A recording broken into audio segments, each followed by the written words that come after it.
এক সাহাবী আল্লাহ রাসূল সাল্লাল্লাহু আলাইহি ওয়া আলিহি ওয়াসাল্লামের কাছে এসে তিনি বললেন, ইয়া রাসূলুল্লাহ হালাকতু ইয়া রাসূলুল্লাহ, হে রাসূল আমি তো শেষ। রাসূল সাল্লাল্লাহু আলাইহি ওয়াসাল্লাম বললেন, ওমা আহলাকা, কি হয়েছে তোমার? তো সে বলে, ওয়াকাআতু আলা ইমরাআতি ফি রমাদান, আমি তো রমজান মাসে দিনের বেলায় আমার স্ত্রীর সাথে মেলামেশা করে ফেলছি, একেবারে ফাইনাল মেলামেশা, আমার সিমেন আউট হয়ে গেছে বডি থেকে। এজন্য সে অস্থির হয়ে রাসূল সাল্লাল্লাহু আলাইহি ওয়াসাল্লামের কাছে আসলেন, ইয়া রাসূল আমি তো শেষ, আমারে বাঁচান। কি হয়েছে? বলে, দিনের বেলায় রমজানে স্ত্রীর সাথে মেলামেশা, ইন্টিমেসি নিষেধ, আমি তো ইন্টিমেসিতে চলে গেছি, আমার কি হবে, আমারে বাঁচান।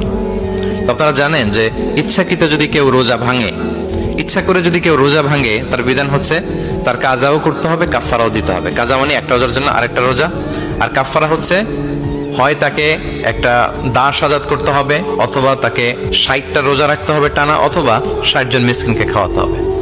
তো সে যখন এসে বললো, ইয়া রাসূলুল্লাহ আমাকে বাঁচান, কি করবো আমি? রাসূল সাল্লাল্লাহু আলাইহি ওয়াসাল্লাম বলেন, আচ্ছা ঠিক আছে, তুমি এই কাজ করে ফেলছো, তোমার তো পেনাল্টি হয়েছে। তো পেনাল্টি কি? তো বলে যে, রাসূল সাল্লাল্লাহু আলাইহি ওয়াসাল্লাম বলেন যে তুমি একটা দাস আজাদ করে দাও।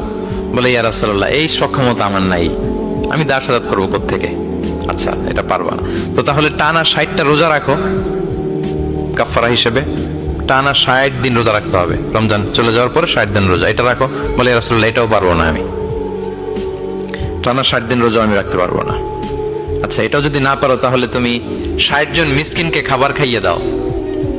এবার সে বলে, ইয়া রাসূলুল্লাহ খাবারও খাওয়াতে পারবো না আমি, এই সামর্থ্য নাই।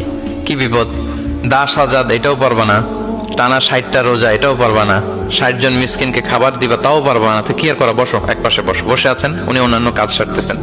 হঠাৎ এক ঝুড়ি খেজুর রাসূল সাল্লাল্লাহু আলাইহি ওয়াসাল্লামের কাছে আসলো, এক ঝুড়ি সাদাকার খেজুর আসলো। আসার পর রাসূল সাল্লাল্লাহু আলাইহি ওয়াসাল্লাম বললেন, ওই লোকটা কই যে এই কাজ করে ফেলছে, তাকে নিয়ে আসা হলো। রাসূল সাল্লাল্লাহু আলাইহি ওয়াসাল্লাম বললেন, যাও, দাসও আজাদ করতে পারবা না, 60টা রোজাও রাখতে পারবা না, 60 জন মিসকিনকে খাবারও দিতে পারবা না, তাহলে এক ঝুড়ি খেজুর আমার দরবারে আসছে, চ্যারিটির সাদাকার খেজুর, যাও এগুলো গরিবদের মাঝে বিতরণ করে দাও, তাসাদ্দাক বিহা ফিল মাদিনা, মদিনায় বিতরণ করে দাও। এবার সে বলে, আলা আফকারা মিন্না ইয়া রাসূলুল্লাহ, ইয়া রাসূলুল্লাহ আমার চেয়ে গরিব কাউকে দিতে হবে? রাসূল সাল্লাল্লাহু আলাইহি ওয়াসাল্লাম বললেন, হ্যাঁ গরিব কাউকে দিবা। বলতেছে, এই পুরো মদিনাতে আমার চেয়ে গরিব আর কেউ নাই। কি বিপদ, তোমার চেয়ে গরিব আর কেউ নাই?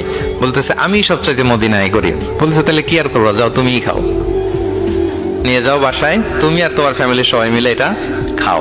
চিন্তা করেন, আসছিল পেনাল্টি দিতে, নিয়ে গেল এক ঝুড়ি খেজুর। দেখেন what is the flexibility of Islam, Islam কতটা ফ্লেক্সিবল, মানুষের সুবিধা অসুবিধাকে ইসলাম কতটা গুরুত্ব দেয়।